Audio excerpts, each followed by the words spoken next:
शाहरुख खान के लड़के आर्यन खान को एनसीबी ऑफिस में ले जाया जा रहा है।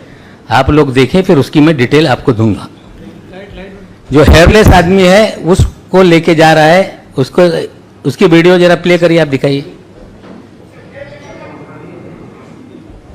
फिर यही व्यक्ति एक सेल्फी के साथ फोटो वायरल हुआ, जो आर्यन खान के साथ जिसका फोटो है ये वायरल हो गया।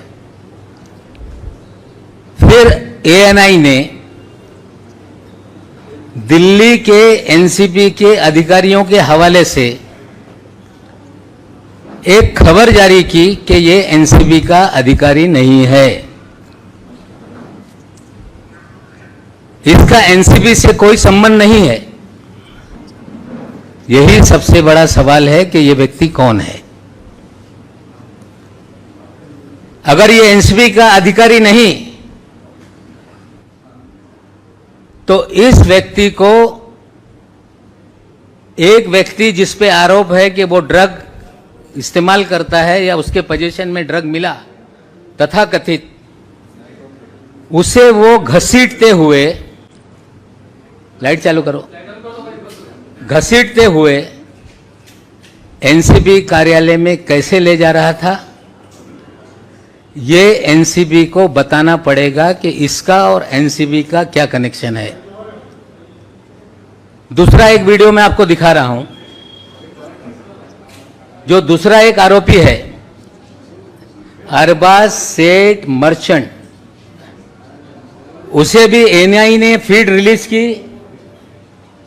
जिसको एक व्यक्ति पकड़ के एनसीबी कार्यालय में ले जा रहा है। शुरू से लगा, शुरू से। ये आदमी को देखिए जो लाल शर्ट पहना हुआ, फिर बताऊंगा।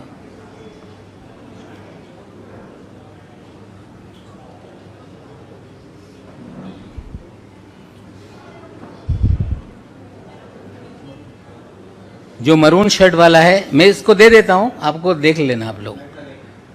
दोनों फीड ये एनआईए एजेंसी ने जारी करने का काम किया है। पहले वाले से एनसीबी ने कहा कि हमारा कोई ये अधिकारी नहीं है। पहले वाले का नाम है केपी गोसावी।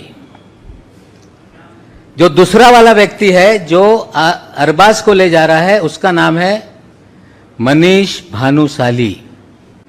यह भी एनसीबी का अधिकारी नहीं है, ये भारतीय जनता पार्टी का उपाध्यक्ष है। इसकी प्रोफाइल पे जो जो फोटो है लोगों को दिखाने का काम करो। मनीष भानुशाली का, मनीष भानुशाली और फोटो नेक्स्ट नेक्स्ट। राष्ट्रीय है, मुंबई का है, ये बीजेपी बताएगी। उपाध्यक्ष लिखा हुआ है उसके प्रोफाइल पे। इन महाशय के फोटो देश के प्रधानमंत्री मोदी जी के साथ हैं। मनीष भानुशाली के फोटो अमित शाह जी के साथ हैं। मनीष भानुशाली के फोटो देवेंद्र फडणवीस के साथ हैं। मनीष भानुशाली के फोटो गुजरात के कई मंत्रियों के साथ हैं। मनीष भानुशाली के फोटो आशीष शेलार के साथ हैं, नड्डा साहब के साथ है, केंद्रीय मंत्री, रेल राज्य मंत्री के साथ है। एनसीबी को बताना पड़ेगा कि मनीष भानुशाली लाइट के और एनसीबी के क्या रिश्ते हैं। दो हाई प्रोफाइल एक्यूज। एनसीबी ने दावा किया कि क्रूज पे हमने छापा मारा, 3 दिन तक प्लानिंग चलती रही, 26 अधिकारियों के जरिए रेड की गई और जोनल ऑफिसर ने स्टेटमेंट दिया था कि हमने 8 से 10 लोगों को डिटेन किया है। उनकी भी बाइट है, मैं आपको थोड़ी देर में दिखाता हूं। बाद में खबर आई कि 8 ही आदमी थे। एक अफसर जो पूरी तरह से रेड को मॉनिटर कर रहा है, वेग स्टेटमेंट करता है कि 8 से 10 लोग थे। या तो 10 लोग रहे होंगे, 2 लोगों को छोड़ा गया। या 8 ही लोग थे, किसी और 2 लोगों को फ्रेम करने की साजिश एनसीबी ने की थी, ये स्पष्ट हो रहा है। और कुछ चीजें हैं, पहले वो बता देता हूं, फिर चीजों को फिर विस्तार से एक्सप्लेन करता हूं। जब ये सारा मामला शनिवार रविवार को टेलीविजन पे चल रहा था, रविवार को 8:30 बजे एनसीबी ने कुछ फोटोग्राफ और एक वीडियो रिलीज किया है क्राइम रिपोर्टर्स को। यह है वो फोटो। ये सारे फोटो कई चैनल पे चलाए गए। क्लेम किया गया कि इसमें चरस है, क्लेम किया गया कि इसमें कोकीन है, और फोटो क्लेम किया गया कि इसमें कोई केमिकल की टेबलेट्स है, और ये हमने सीज किया है।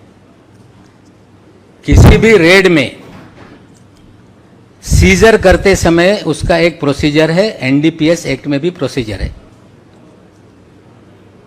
खबरें प्लांट की गई कि क्रूज से हमने पकड़ा है, लोगों के पास से हमने ये बरामद किया है। ये कोई भी मामला जो सैंपल के फोटो जारी किए गए, ये दिल्ली के एनसीपी से लोगों को जारी किया गया है। ये फोटो किसी क्रूज के नहीं है, ये फोटो किसी क्रूज टर्मिनल के नहीं है, ये फोटो जोनल डायरेक्टर के केबिन के अंदर के फोटो हैं। उसकी भी एक छोटी वीडियो आपको दिखाता हूं। वीडियो चला, वीडियो।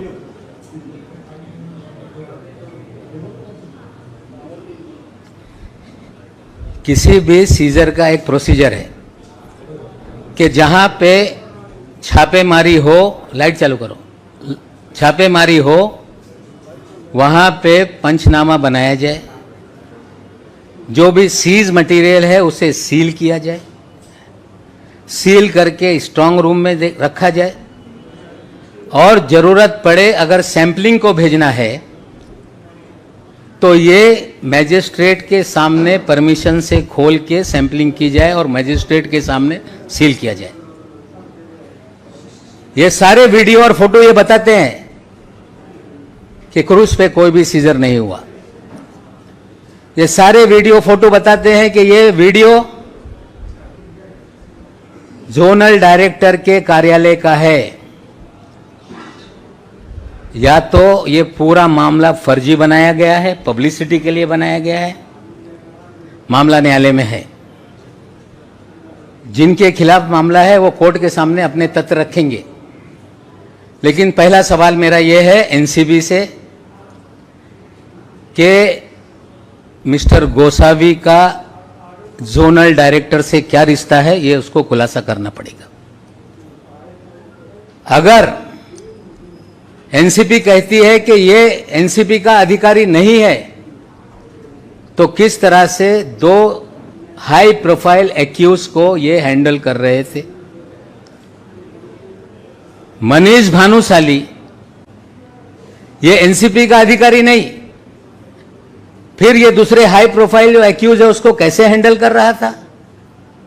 सवाल ये उठ रहा है कि क्या एनसीबी को अधिकार है कि प्राइवेट लोगों को हायर करके या उनकी मदद से रेड की जाए? अगर है तो किस कानून के तहत, इसका भी खुलासा एनसीबी को करना पड़ेगा। हमारा सीधा आरोप है कि पिछले 1 साल से भारतीय जनता पार्टी महाराष्ट्र को, महाराष्ट्र की सरकार को, मुंबई की फिल्म इंडस्ट्री को, बॉलीवुड को बदनाम करने के लिए फर्जीवाड़ा रच रही है। और पूरा 3 तारीख का ड्रामा ये फर्जी है।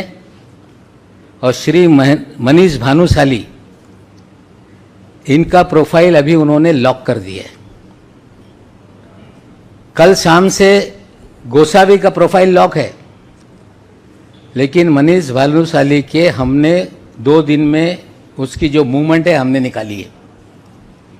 21 तारीख के दिन मनीष भानुशाली ये दिल्ली में था, कुछ मंत्रियों के घर पे। 22 तारीख को मंत्रालय में गांधीनगर में ये रहा। 28 तारीख तक गांधीनगर के मंत्रालय में लगातार इसकी बैठकें होती रही।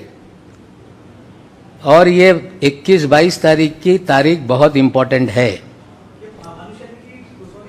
भानुशाली 21-22 तारीख की तारीख इसलिए इंपॉर्टेंट है कि मुंद्रा पोर्ट पे गुजरात में 3,000 करोड़ के 27,000 करोड़ मुझे पता नहीं, लेकिन एक बड़ा अफगानिस्तान से ड्रग का कंसाइनमेंट पकड़ा गया। तो मनीष भानुशाली दिल्ली में किससे मिल रहा था? मनीष भानुशाली गुजरात में किन मंत्रियों के साथ बैठा था? 28 तारीख तक मनीष भानुशाली गुजरात के मंत्रालय में क्या कर रहा था? 28 को फिर बंबई आता है, फिर 1 तारीख के दिन फिर गुजरात में मंत्रालय में जाकर राणा नाम के एक मंत्री है उनके साथ बैठक करता है, और 3 तारीख को छापेमारी में लोगों को गिरफ्तार करता है। ये सारे सवाल के जवाब हमें लगता है कि एनसीपी को देना पड़ेगा। पूरा एनसीपी का इस्तेमाल भारतीय जनता पार्टी लोगों को बदनाम करने के लिए, अपने नेताओं और कार्यकर्ताओं को छापेमारी करवाने के लिए, जो लोग उनके खिलाफ है उसका इस्तेमाल किया जा रहा है।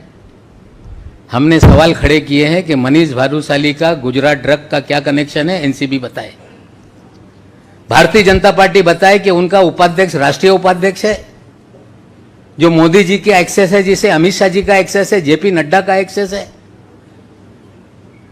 और मनीष भानुशाली को कौन सी जिम्मेदारी भारतीय जनता पार्टी ने दी है, ये दोनों लोगों को खुलासा करना पड़ेगा कि एनसीपी का भानुशाली का क्या कनेक्शन है, भारतीय जनता पार्टी का भानुशाली का क्या कनेक्शन है, और जो भी पिछले 1 साल में मुंबई शहर में बैठकर एनसीपी कर रही है, सारा फर्जीवाड़ा करके लोगों को बदनाम किया जा रहा है। जितने भी मामले बनाए गए, फिल्म वालों को टारगेट करके पब्लिसिटी लूटी गई। लगातार सारा देश का मीडिया अलग अलग लोगों को पूरी तरह से मीडिया ट्रायल करता रहा। मैं उम्मीद करता हूं कि आज सवाल जो मैंने उठाए हैं ये देश की जनता के सामने जाएंगे, और भारतीय जनता पार्टी का एनसीपी पे क्या प्रभाव है, एनसीबी के लोग प्राइवेट लोगों के जरिए लोगों को गिरफ्तार किस तरह से करा रहे हैं, इसका खुलासा बीजेपी और एनसीपी को करना होगा। और ये शुरुआत है, बहुत सारी चीज़ें एनसीबी को लेके हैं। समय समय पे चीज़ें मैं आपके सामने रखूंगा, और आप पत्रकारों से भी विनती करता हूं, खास करके क्राइम रिपोर्टर से, कि कोई अधिकारी फीड कर दे वो सच है ये मानकर आप खबरें ना चलाएं। कुछ तहकीकात आपको भी करनी है कि ये सच कितना है, झूठ कितना है। ये सारा मामला 3 तारीख का फर्जीवाड़ा है। गुजरात ड्रग कनेक्शन से भी कुछ कनेक्शन है। एनसीपी भारतीय जनता पार्टी के लोगों के साथ मिलकर लोगों को गिरफ्तार कर रही है, और ये जो सारे एविडेंस है मैं आपको व्हाट्सएप के जरिए सारी चीज़ें देता हूँ। और गोसावी ये क्लेम करता है कि ये प्राइवेट डिटेक्टिव है। गोसावी क्लेम करता है कि ये कोलालमपुर में रहता है। अब इतना बड़ा सब इंटरनेशनल कनेक्शन है। हमें लगता है कि दिल्ली के एनसीपी के मुखिया जो सवाल हमने खड़ा किए हैं उसका खुलासा करेंगे। अगर खुलासा नहीं करते हैं तो और सवाल कुछ दिनों में हम उनके सामने रखने का काम करेंगे।